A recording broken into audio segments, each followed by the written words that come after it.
বর্তমানে বাংলাদেশে প্রায় 1,30,00,000-এর অধিক সংখ্যক ডায়াবেটিক পেশেন্ট রয়েছে, যাদের মধ্যে ধারণা করা হচ্ছে যে তারা ডায়াবেটিক রেটিনোপ্যাথি বা অন্ধত্বের ঝুঁকিতে রয়েছে অনেকটাই। দর্শক, আজ আমরা এই বিষয়টি নিয়ে বিস্তারিত আলোচনা করার চেষ্টা করব। আপনাদের সবাইকে আমন্ত্রণ জানাচ্ছি RTV স্বাস্থ্য বিষয়ক ধারাবাহিক আয়োজন মেডিক্যাফে পাওয়ার বাই নেভিয়ার লাইফ সায়েন্স এই অনুষ্ঠানে। আপনাদের সাথে আছি আমি নুসরাত দীপা। দর্শক, আমাদের সঙ্গে আজ অতিথি হিসেবে স্টুডিওতে উপস্থিত রয়েছেন professor doctor Dipak Kumar Nag, professor and head retired department of vitreo retina, national institute of ophthalmology and hospital. Sir, আপনাকে স্বাগত জানাচ্ছি আমাদের আজকের অনুষ্ঠানে। ধন্যবাদ। স্যার, যেমনটি আমরা বলছিলাম যে বর্তমানে বাংলাদেশে তো প্রায় 1,40,00,000 ডায়াবেটিক পেশেন্ট রয়েছে, যাদের মধ্যে অধিকাংশই ধারণা করা হচ্ছে যে এই ডায়াবেটিক রেটিনোপ্যাথি অথবা অন্ধত্বজনিত সমস্যার ঝুঁকিতে তারা সব থেকে বেশি রয়েছে। স্যার, আপনার কাছে কি মনে হয় যে কেন এই ডায়াবেটিক রোগীদের সংখ্যাটা বৃদ্ধি পাচ্ছে এত বেশি বাংলাদেশে? ডায়াবেটিস অ্যাকচুয়ালি আপনারা জানেন যে শর্করা জাতীয় খাবার হচ্ছে একটা ডায়াবেটিস বৃদ্ধির মূল কারণ। বাংলাদেশে আমাদের যে স্ট্যাপল ফুড বলি, আমাদের মেইন যে খাবার সেটা হচ্ছে চাল ভাত। অনেকে হয়তো রুটিও খান, কিন্তু ভাত হচ্ছে আমাদের মূল খাবার। আলু একটা সেকেন্ড ফুড। তো আমাদের যে খাবারের যে প্যাটার্নটা আছে, এইটাই আসলে একটা কারণ হচ্ছে যে ডায়াবেটিসের হওয়ার জন্য। এছাড়াও আপনি যদি চিন্তা করেন আমাদের যে লাইফস্টাইল, আমরা কিন্তু আসলে এক্সারসাইজ খুব একটা করি না। শহর অঞ্চলে সেডেন্টারি লাইফস্টাইল, এটাও আরেকটা কারণ ডায়াবেটিস বেশি হওয়ার জন্য। সেক্ষেত্রে আমরা কি আসলে বলতে পারি যে এই যে প্রাপ্তবয়স্ক যারা রয়েছে তাদের তো ডায়াবেটিস হচ্ছে, কিন্তু এখন কিন্তু ইয়াং জেনারেশন যারা রয়েছে, ইনফ্যাক্ট টিনেজার যাদের ওজন একটু বৃদ্ধি পাচ্ছে বেশি, তাদের ক্ষেত্রেও কিন্তু আমরা দেখতে পাচ্ছি যে তাদের কিন্তু ডায়াবেটিস হচ্ছে বা প্রি ডায়াবেটিসে তারা আক্রান্ত। টিনেজারদের ক্ষেত্রে বিশেষ করে আপনি যদি চিন্তা করেন যে একটা হচ্ছে জেনেটিক কজ, যে বাবা মার ডায়াবেটিস ছিল তাদের আসতেছে, তো সেটা টাইপ 1, যেটাকে ইনসুলিন ডিপেন্ডেন্ট বলি।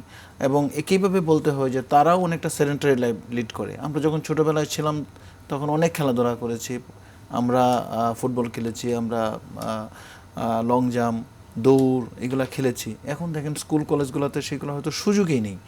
সুতরাং তারাও একটা সেডেন্টারি লাইফ লিড করে, এবং তারা যে খাবারটা মেইনলি জাঙ্ক ফুড, তারা কিন্তু খুব যে খাবারগুলো খায় আর কি, সেগুলো হয়তো খুব স্বাস্থ্যকর যে সেটা বলা যাবে না। সুতরাং স্বাস্থ্যকর খাবার না, তাদের কোনো কায়িক পরিশ্রম যেটাকে বলি সেটা করছে না।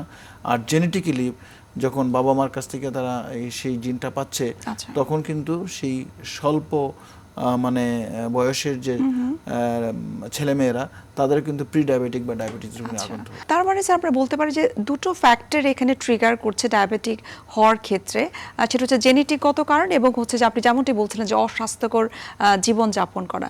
একটু এখন স্যার জানবো আপনার কাছ থেকে যে ডায়াবেটিক রেটিনোপ্যাথি টার্মটা আমরা কম বেশি অনেকেই জানি, এই রেটিনোপ্যাথির সায়েন্টিফিক ডেফিনেশনটা আসলে কি? ডায়াবেটিক রেটিনোপ্যাথি মানে হচ্ছে ডায়াবেটিসের কারণে চোখের রেটিনার রক্তনালীর সমস্যা। রক্তনালীগুলো কি হতে পারে? রক্তনালীগুলো এমন হতে পারে যে রক্তনালীর ভিতর থেকে যে জলীয় অংশটা আছে সেটা বেরিয়ে আসতে পারে, বেরিয়ে এসে রেটিনা ফুলে যেতে পারে, যেটাকে আমরা ইডিমা বলি। তো সেটা একটা সমস্যা। দ্বিতীয়টা হতে পারে যে রক্তনালীগুলো খুব ফ্রেজাইল হয়ে যায়, ভঙ্গুর হয়ে যায়, সেগুলো থেকে রক্তক্ষরণ হতে পারে, এইটা একটা হতে পারে। আরেকটা হতে পারে যে রক্তনালীগুলা, অর্থাৎ রেটিনার যে সূক্ষ্ম রক্তনালীগুলো আছে সেইগুলো ব্লক হয়ে যেতে পারে, বন্ধ হয়ে যেতে পারে, যেটাকে বলে আমরা ইস্কিমিয়া। সাধারণত ডায়াবেটিসের কারণে চোখের রেটিনার রক্তনালীর এই 3 ধরনের সমস্যাকে আমরা ডায়াবেটিক রেটিনোপ্যাথি বলি। তারপরে এইগুলা থেকে আস্তে আস্তে আবার কমপ্লিকেশন হয়ে, যেমন রেটিনাতে রক্তক্ষরণ হলো, রেটিনা ছিঁড়ে গেল, তারপরে আপনার অনেক সময় দেখা যায় যে খুব অ্যাডভান্স স্টেজে হলে গ্লোকোমা, চোখের প্রেশার বেড়ে গেল, রেটিনার এই নতুন রক্তনালী গজিয়ে বা রক্তক্ষরণের কারণে আস্তে আস্তে এই কমপ্লিকেশনগুলো হতে পারে। এই সবগুলো মিলিয়ে আসলে আমরা চেঞ্জেসগুলো বললেন, সেটা তো ইন্টারনাল চেঞ্জেস। এটা একটা ডায়াবেটিক পেশেন্টের জন্য হয়তো বা বোঝাটা মুশকিল যে আমার চোখের ভেতরে এই ধরনের চেঞ্জেসগুলো আসছে, যেটি হয়তো ডায়াবেটিক রেটিনোপ্যাথির দিকে যাচ্ছে, কিন্তু এক্সটার্নালি একজন ডায়াবেটিক পেশেন্ট আসলে কিভাবে বুঝতে পারবেন, অর্থাৎ লক্ষণগুলো কি কি রেটিনোপ্যাথির? ডায়াবেটিসের কারণে রেটিনোপ্যাথি শুরু হলেই অনেক সময় দেখা যায় যে আসলে কোনো কিছুই লক্ষণ থাকে না। প্রাথমিক পর্যায়ে এটা ধরার জন্য আসলে ডাক্তারের কাছেই যেতে হবে এবং ডাক্তারই ধরতে হবে। সুতরাং যে জিনিসটা মনে রাখতে হবে, আমরা বলতে পারি যে খুব রেগুলার বেসিসে ব্লাড সুগার চেক করাটা খুব ইম্পর্টেন্ট। না, ব্লাড সুগার হচ্ছে একটা ব্যাপার। দেখেন, ডায়াবেটিসের কারণে যে রেটিনোপ্যাথি হয়, সেটা শুধুমাত্র আনকন্ট্রোল বা কন্ট্রোলের উপর নির্ভর করে না। আমাদের তিনটা জিনিস ডায়াবেটিস রিলেটেড, তিনটা জিনিস। একটা জিনিস হচ্ছে কন্ট্রোল এন্ড আনকন্ট্রোল, একটা হচ্ছে ডিউরেশন অফ ডায়াবেটিস, আর একটা হচ্ছে টাইপ অফ ডায়াবেটিস, যেটা টাইপ 1 যেটাকে ইনসুলিন ডিপেন্ডেন্ট বলি আমরা, অথবা টাইপ 2 যেটা নন ইনসুলিন ডিপেন্ডেন্ট। সুতরাং দুইটা কিন্তু আপনার কন্ট্রোলের উপর না। যেমন টাইপ 1 কিন্তু আপনি ইচ্ছা করলেই টাইপ 2 তে চেঞ্জ করতে পারবেন না। আবার ডিউরেশন যার 10 বছর ডায়াবেটিস, সেটা কিন্তু আপনি ইচ্ছা করলে এটাকে তিন বছর করতে পারবেন না। সুতরাং এই দুইটা কিন্তু নন মডিফাইয়েবল রিস্ক ফ্যাক্টর। কিন্তু control and uncontrol this is one risk factor যেটা আপনি মডিফাই করতে পারেন। এইটা বাদ দিলেও যা ডায়াবেটিস পেশেন্টের যদি প্রেশার থাকে, ডায়াবেটিসের পেশেন্টের যদি কিডনির সমস্যা থাকে, ডায়াবেটিসের পেশেন্টের যদি এনিমিয়া থাকে, ডায়াবেটিসের পেশেন্ট যদি আপনার স্মোকিং করে, ডায়াবেটিসের পেশেন্ট যদি প্রেগনেন্সি নিতে চায়, অনেক মহিলা আছেন যে তাদের প্রেগনেন্ট পিরিয়ডেই ডায়াবেটিস ধরা পড়ে, তারা যদি বাচ্চা নিতে চান, তাদের ক্ষেত্রে কিন্তু ডায়াবেটিস জনিত সমস্যাগুলো বেশি হতে পারে। তারা কিন্তু অ্যাট্রিক্স গ্রুপে থাকে। সেই জন্য ডায়াবেটিস যখন শুরু হয়ে যায়, রেটিনোপ্যাথি যখন শুরু হয়ে যায়, তখনই কিন্তু চোখের দৃষ্টিশক্তির সমস্যা শুরু হয়ে যায় না। দৃষ্টিশক্তি স্বাভাবিকও থাকতে পারে, কিন্তু তার হয়তো রেটিনোপ্যাথি শুরু হয়ে গেছে। আমরা বলি যে সেই ক্ষেত্রে ডায়াবেটিসের পেশেন্টকে যদি নিয়মিত চোখের পরীক্ষা করা যায় এবং চোখের ডাক্তার যদি রেটিনাটাকে নিয়মিত দেখেন, তাহলে একমাত্র প্রাথমিক স্টেজে, যেটাকে আমরা স্ক্রিনিং বলি, যদি এটা স্ক্রিনিং করা যেত। অনেক দেশে আছে যে, যেমন সিঙ্গাপুরের কথা যদি আপনি চিন্তা করেন, তারা একদম প্রাইমারি আই কেয়ার সেন্টারে, প্রাইমারি হেলথ কেয়ার সিস্টেমেই সেইখানে চোখের রেটিনার স্ক্রিনিং করা হয়, যে তার ডায়াবেটিস আছে কিনা এবং রেটিনোপ্যাথি শুরু হয়েছে কিনা। তো আমাদের দেশে সেটা নাই। কিন্তু আমাদের দেশে সেটা একটু জানতে চাই যে আমাদের বাংলাদেশের প্রেক্ষাপটে এই রেটিনোপ্যাথি সিনারিওটা কেমন, অথবা এই যে আপনি বলছিলেন যে বাইরের কান্ট্রিগুলোতে বিভিন্ন টেস্টের পাশাপাশি কিন্তু চোখ পরীক্ষার বিষয়টি কিন্তু চলে আসে, কিন্তু আমাদের দেশে সেই জায়গাটা আমরা এতটা পিছিয়ে আছি কেন? না, পিছিয়ে আছে কারণটা হচ্ছে, দেখেন, একটা আমরা তো বেসিক্যালি আমাদের যে ক্লিনিক্যাল, অর্থাৎ যখন কোনো রোগ হয় সেইটার ট্রিটমেন্টই আমরা আমাদের অনেক জনসাধারণ করতে পারে না। সেই ফ্যাসিলিটিস ওভারঅল মানে সারা দেশে সেই সমভাবে নেই। তো এটা একটা ফ্যাক্টর রয়ে গেছে। কিন্তু সেই ক্ষেত্রে আপনি যদি এটা করতে চান, তাহলে আপনার কোনো সমস্যা নাই, কিন্তু সমস্যাটা খুঁজে বের করা, সমস্যা থাকলেই চিকিৎসা করা যাচ্ছে না, কিন্তু সমস্যা নাই কিন্তু সমস্যা আছে কিনা সেটা খুঁজে বের করা, সেটা আমাদের জন্য একটু অ্যাডভান্স চিন্তা ভাবনা। কিন্তু আমাকে সেইখানে যেতে হবে। সেইখানে গেলে হবে কি, যে প্রিভেনশন ইজ বেটার দেন কিউর, যে শব্দটা আমরা সবসময় পড়ে আসছি। যদি আপনি সেইখানে যেতে পারেন, তাহলে হয়তো আমাদের ট্রিটমেন্ট কষ্টটা কমে যাবে। এই বিষয়গুলো আমরা আরেকটু আপনার কাছ থেকে বিস্তারিত জানার চেষ্টা করব। একটা বিরতির সময় হয়ে গেছে, আমরা বিরতি নিচ্ছি। দর্শক, আপনারা দেখছেন RTV স্বাস্থ্য বিষয়ক নিয়মিত আয়োজন মেডিক্যাফে পাওয়ার্ড বাই নেভিয়ান লাইফ সায়েন্স অনুষ্ঠানটি। আমরা নিয়ে নিচ্ছি ছোট্ট একটা বিরতি, আমাদের সঙ্গেই থাকুন।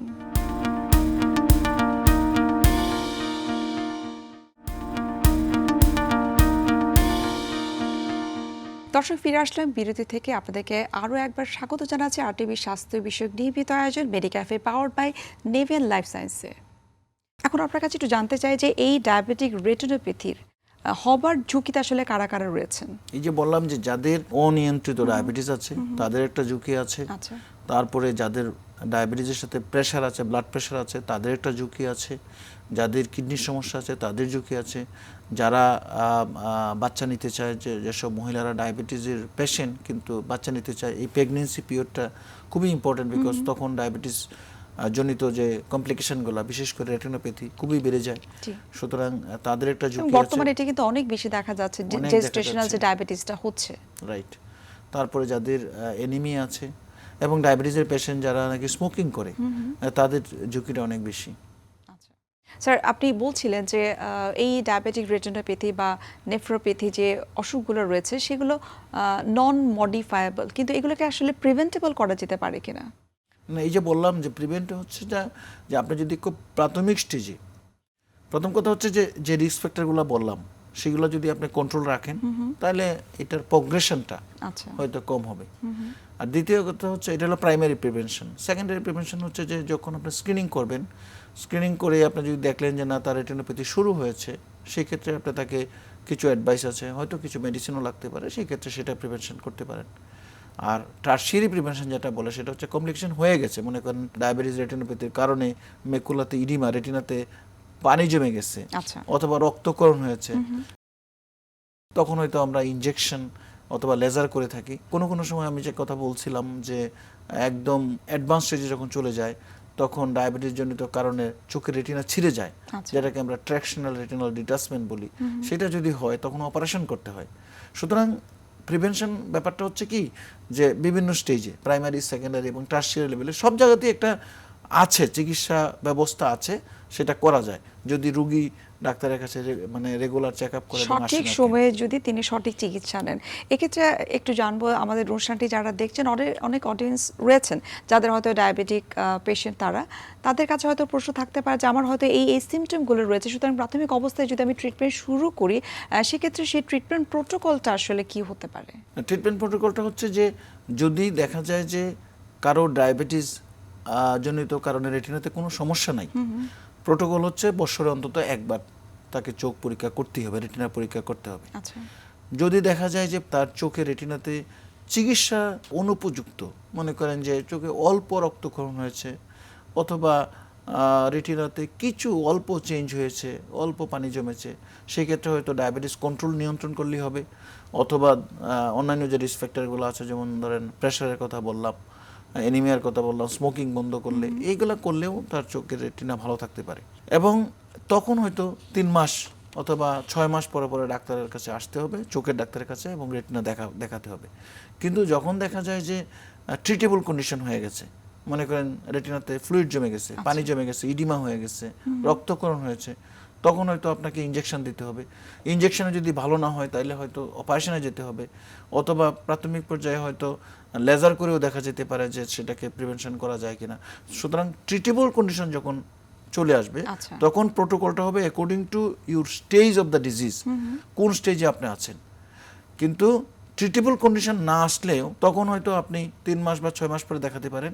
আর যদি কোনো কন্ডিশনই না থাকে, যেমন মনে করেন যে কোনো সমস্যাই নাই ডায়াবেটিস জনিত কারণে, তারপরেও বৎসরে অন্তত একবার চোখের রেটিনা পরীক্ষা করতে হবে। এই যে আপনি এত চমৎকার করে বললেন যে আসলে ব্লাড সুগার যদি কন্ট্রোলে থাকে তারপরও চোখ পরীক্ষা করা উচিত, কিন্তু অনেক ডায়াবেটিক পেশেন্টরা কিন্তু আনফর্চুনেটলি তারা মনে করেন যে আমার ব্লাড সুগার ঠিক আছে, আমি রেগুলার চেক করছি, সুতরাং আমার অন্যান্য কোনো পরীক্ষার দরকার নেই। তাদের উদ্দেশ্যে আপনার পরামর্শ কি? পরামর্শ তো এটাই যে শুধু ব্লাড সুগার কন্ট্রোল থাকলেই হবে না, বৎসরে অন্তত একবার চোখের রেটিনা পরীক্ষা করতে হবে যাদের ডায়াবেটিস আছে। যদি ওনাকে মানে ডায়াবেটিস জনিত অন্ধত্বের হাত থেকে নিজেকে রক্ষা করতে চান তাহলে এইটার কোনো বিকল্প নেই। আচ্ছা, এইটাই পরামর্শ। আর ডায়াবেটিস তো কন্ট্রোল রাখতেই হবে, এটা একটা মেজর ফ্যাক্টর। এটা তো আমরা করতে পারি, মানে কন্ট্রোল আর আনকন্ট্রোলটা তো আমার উপর ডিপেন্ড করতেছে। কিন্তু আমি যে বাকি 2টা ফ্যাক্টর বললাম ডায়াবেটিস জনিত কারণে, যে ডিউরেশন অফ ডায়াবেটিস, কারো ধরেন ডায়াবেটিসের ব্যাপারটা কি হয়, দেখা যায় যে যত দিন বেশি হয় তত রেটিনোপ্যাথির পরিমাণটা বেশি। এটা একটা কারণ আছে, কারণটাও বুঝতে হবে আর কি। মনে করেন যে আপনাকে আমি বললাম যে আপনি ডায়াবেটিস আপনার কন্ট্রোলে রাখবেন, আপনিও দেখতেছেন প্রতিদিন সকালবেলায় ব্লাড সুগার মাপছেন, মেপে দেখতেছেন যে আপনার ব্লাড সুগার আপনার কন্ট্রোল আছে, তো আপনি খুব খুশি। কিন্তু একটা জিনিস মনে রাখতে হবে যে আপনাকে বললাম আমি যে আপনি আধা ছটাক চালের ভাত খাবেন, তা আধা ছটাক চাল কোনোদিন ধরেন 2003টা চাল হতে পারে, কোনোদিন 2120টা চাল হতে পারে, এটা তো গোনা সম্ভব না। আমি বললাম যে গুনেই খাবেন, তো গুনে খেলেন, তো কোনোদিন কোনো চাল ছোট হতে পারে, কোনো চাল বড় হতে পারে, এটা তো হতে পারে, এটা তো সম্ভব না প্রতিদিন মেপে খাওয়া। তাহলে একটু কম বেশি হতেই পারে আপনার খাওয়াটা, কিন্তু আপনি সকালে যে ওষুধটা খাচ্ছেন পরের দিন সকালে কিন্তু এটা শেষ হয়ে যাচ্ছে, পরের দিন সকালে আবার মেপে ওষুধ খেলেন, পরের দিন সকালে আবার শেষ হয়ে যাচ্ছে। তো যে ওষুধটা আপনি খেলেন অথবা ইনজেকশন দিলেন ইনসুলিন, এটা তো আর কম বেশি হচ্ছে না। খাবারটা কিন্তু একটু কম বেশি হতে পারে, আপনার চিন্তা চেতনা চলাফেরা সারাদিনে একটু আপস অ্যান্ড ডাউন হতে পারে। সুতরাং এই আপস অ্যান্ড ডাউনের সাথে আপনার ওষুধটা কিন্তু হারমোনিয়াসলি আপস অ্যান্ড ডাউন হচ্ছে না। যেটা যে লোকের ডায়াবেটিস নাই তার কোনো কারণে মনে করেন সে উত্তেজিত হয়ে গেল, তার অ্যাড্রিনালিন হরমোন সিক্রেশন হলো, তার ব্লাড সুগার বেড়ে গেল, বডি থেকে আবার সেই ইনসুলিন সিক্রেশন হইয়া সেটাকে মিনিমাইজ করে ফেললো, অথবা আপনি 3 দিন খেলেন না, আপনার হাইপো হবে না যেহেতু আপনার ডায়াবেটিস নাই, কারণ বডি আবার আপনার সুগার লেভেলটা সেখানে বাড়িয়ে দিবে। সুতরাং ইনসুলিন বাড়া কমার সাথে আমাদের যে এনভায়রনমেন্টাল ফ্যাক্টরগুলো বডিতে কাজ করে, খাওয়া দাওয়া চলাফেরা চিন্তা চেতনা সবগুলোর সাথে কিন্তু একটা হারমোনিয়াস হতে চলে। আচ্ছা। কিন্তু আপনি যখন ডায়াবেটিক পেশেন্ট, আপনি ওষুধ নিচ্ছেন, কিন্তু আপনার ওষুধ নেওয়ার সাথে কিন্তু আপনার যে এনভায়রনমেন্টাল ফ্যাক্টরগুলো আছে অথবা খাওয়া দাওয়া আছে একটু কম বেশি হইলে কিন্তু ওইটা তো আর হারমোনিয়াস হইতে চলতেছে না। সুতরাং এই যে ডিসহারমোনিয়াস যে কিছুটা পার্থক্য, ডিসক্রিপেন্সি রয়ে গেছে, সেটাই যে আমরা যেটা বলি ছোট ছোট বালিকণা, বিন্দু বিন্দু জল, হ্যাঁ, একদিন হয়তো মহাসাগর অথবা সাগর গড়ে তোলে, ঠিক সেরকম এই অল্প পার্থক্যের কারণেই একদিন হয়তো দেখা যায় কমপ্লিকেশনগুলো ডেভেলপড হয়ে যায়। সেই জন্য ডিউরেশন একটা ফ্যাক্টর, ডিউরেশন তো আপনি কন্ট্রোল করতে পারতেছেন না। যেমন টাইপ একটা ফ্যাক্টর, আমি বললাম যে যেমন টাইপ 1, টাইপ 2 ডায়াবেটিস, সেটা একটা ফ্যাক্টর। স্যার, আমরা যদি টাইপ 1 ডায়াবেটিক পেশেন্টদের কথা বলি, যারা ইনসুলিন ডিপেন্ডেন্ট ডায়াবেটিক পেশেন্ট, তাদের ক্ষেত্রে কিন্তু আমাদের বাংলাদেশের প্রেক্ষাপটে কিন্তু আমরা দেখেছি যে হয়তো কোনো কারণে তার একটু খাওয়ার পরিমাণটা বেশি হয়ে গেল, তিনি ঠিক ওই মুহূর্তে বা তার পরের দিন তার ইনসুলিনের ডোজটা তিনি একটু বাড়িয়ে দিলেন যেন তার সুগারটা কন্ট্রোলে থাকে। সো এটা আসলে কতটুকু তার স্বাস্থ্যের জন্য ভালো নাকি ক্ষতিকর? না, এটা আসলে হয়তো একটা সাময়িক মেজারমেন্ট হয় আর কি, কিন্তু দেখেন, কিন্তু যারা করে তারা কিন্তু রেগুলার বেসিসে এই কাজটা করে ওইটা থাকেন কাজটা করে। আসলে। দেখেন, একটা জিনিস মনে রাখতে হবে, সেটা হচ্ছে যে একদিন কম বেশি হতেই পারে। আপনি মনে করেন যে আজকে আপনি হয়তো একটু বেশি খেয়ে ফেলছেন অথবা আপনি হয়তো এক্সারসাইজটা ঠিক মতো করতে পারেন, আপনার ডায়াবেটিস বেড়ে গেল। এই জন্য আমি বলছি যে ডিউরেশন ইজ এ ফ্যাক্টর। আমরা এই জন্যই দেখতে চাই 3 মাস পর পর আমরা যেটাকে বলি HbA1c, ওইটা মানে আপনার কন্ট্রোল আছে কিনা, ওইটা রেগুলার আপনি মেনটেন করতে পারতেছেন কিনা। এই জন্য আমি পার্টিকুলারলি বলি না যে প্রতিদিনই আপনার ডায়াবেটিস মাপেন এবং প্রতিদিনই একটু বেশি হইলে একটু ইনসুলিন বাড়ায় দেন অথবা কম হইলে একটু ইনসুলিন কমায় দেন।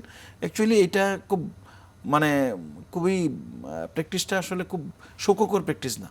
প্র্যাকটিসটা হওয়া উচিত এরকম যে আপনি দেখেন 3 মাস অন এন অ্যাভারেজ যদি আপনি দেখেন যে HbA1c আপনার নর্মাল রেঞ্জের মধ্যে থাকে অথবা নেয়ার নর্মাল রেঞ্জের মধ্যে থাকে, তাইলে বিকজ একদিন কম বেশি হতেই পারে, এতে আপনার রেটিনোপ্যাথি হয়ে যাবে না। আচ্ছা, এবং এক্ষেত্রেও ইনসুলিন বা ওষুধের ডোজ বেশি নেওয়াটা উচিত না। না, এখন এইটা যদি কেউ নিতে চায় নেক, কিন্তু আমার কথাটা হচ্ছে যে এই প্র্যাকটিসের চেয়ে সবচেয়ে বেস্ট প্র্যাকটিস হচ্ছে যে আপনার 3 মাসের যে গড়টা, আচ্ছা, সেই গড়টাকে কন্ট্রোলে রাখা। দেখেন, আমরা এটাকে বলি 6%, এটা কিন্তু পার্সেন্টে, এটা হলো মিলিমোল পার লিটার বলি, কিন্তু ওইটা কিন্তু পার্সেন্টে। তাহলে 6% হচ্ছে নর্মাল একজন অ্যাডাল্টের, 6% হচ্ছে HbA1c থাকার কথা। 7% বা 8% যদি হয়, 1% মানে 38% ব্যাড। সো কারো যদি HbA1c দেখা যায় 9%, তাহলে এখানে 3% বেশি, নর্মালি থাকার কথা 6%, হয়ে গেছে 9%, তাহলে 3%।